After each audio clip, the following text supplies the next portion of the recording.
Okay, so I'm reading from the Lust Chronicles. It's a story called Luke Luscious. It's all true stories. It's edited by Rachel.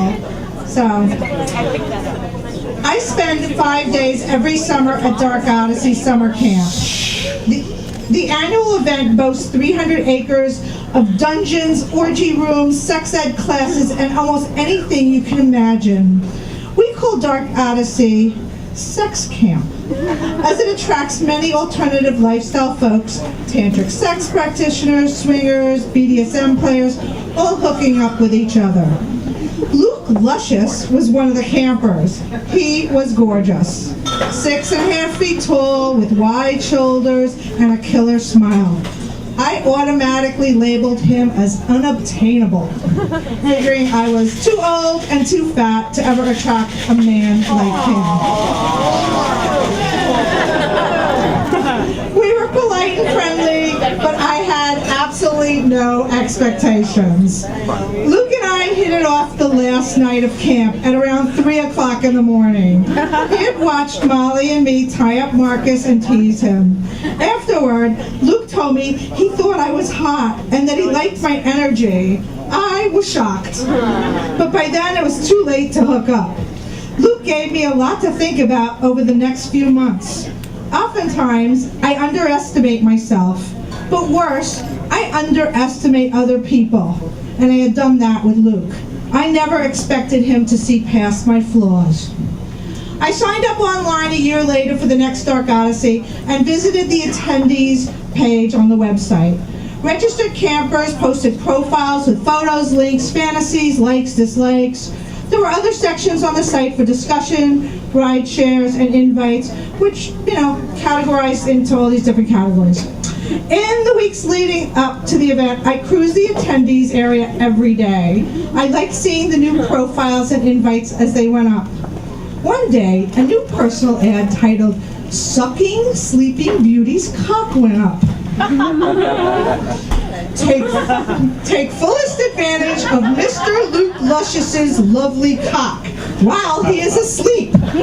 You, fellow campers, are hereby invited to steal into cabin panty fucks in the darkest hours of the night to skillfully suck me from slumber. No advance reservations required. Bedmates aware of aforementioned arrangement, reply if you wish. Surprise me if you dare. It was the perfect opportunity. When I arrived at camp a few weeks later, several friends of mine shared a cabin with Luke. I pumped them for information. They told me which bed he slept in and that he stayed awake until 5:30 in the morning. We figured it would be early enough if I got there around 9:30 or 10 a.m.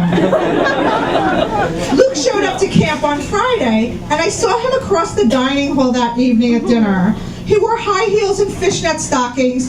His torso was bare, his wide shoulders tapered down to a small waist. A real swimmer's body.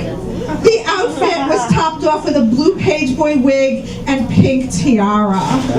He was outrageous and hot. I was eating at a table with some of my cabin mates who I told of my plans to rouse Sleeping Beauty.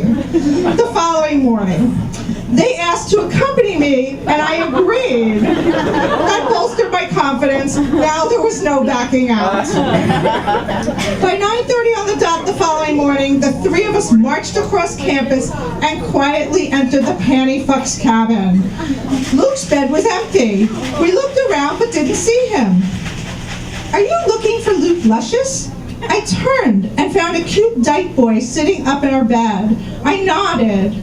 "Oh, Luke just got up before you got here. He's in the shower." Apparently, Sleeping Beauty did not do a lot of sleeping. I strode purposely to the rear of the cabin. I'd come this far and was determined not to let a shower stop me. I heard water running. Walking up to the shower itself, I abruptly swiped the curtain aside. A naked man I didn't recognize.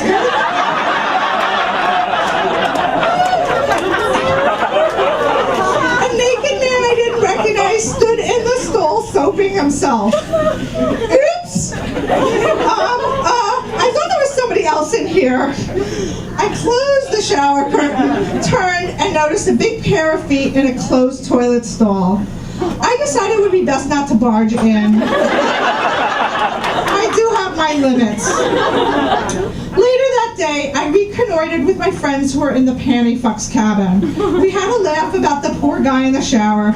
They also told me Luke was disappointed about missing me and kept talking about how hot I was and how he liked my curvy body. They also assured me Luke would be sleeping in Sunday morning. Now, waking up early at camp after a late night spent playing is not easy for me. But Sleeping Beauty is excellent motivation. I snuck out of my cabin a half hour earlier than the day before and without my cohorts. I really wanted to do this by myself.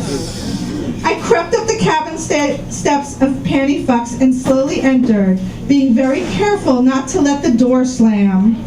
The room was silent. Alone, on the second bed on the right, lay Luke Luscious. He was naked and sleeping on his stomach. One foot was drawn up, the other dangled off the edge of the bed.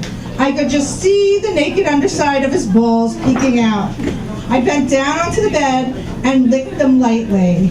Luke smiled. His eyes were closed, but I could tell he was awake. He was playing along. He slowly rolled over as if he were still asleep. His cock big, but not hard. I took that soft cock in my mouth and let it luxuriate between my lips. I ran my tongue on its sensitive underside. Slowly, he grew in my mouth. With my mouth still on his cock, I looked to the right. A man lying in the next bed watched from under a blanket. His hard cock peeking out. Two women on the other side of Luke's bed also watched. The closest propped herself up on a pillow with a big grin on her face. Luke's hard cock was huge. I couldn't take the whole thing down my throat, but I tried. Trying to take it all is just as sexy as taking it all, right?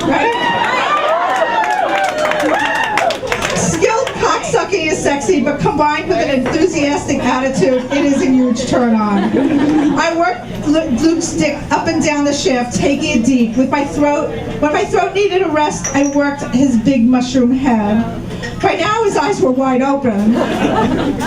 Watching me work added to his excitement. I continued, incorporating my hands. I could tell he was close to coming, so I just used my hands all slick with my spit. He shot all over himself.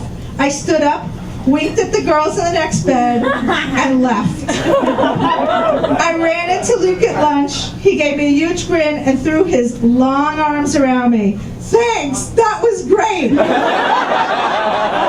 I grinned up at him. Thank you. You know, you didn't have to finish it. I said, I didn't have to do anything. I'm happy. It was perfect.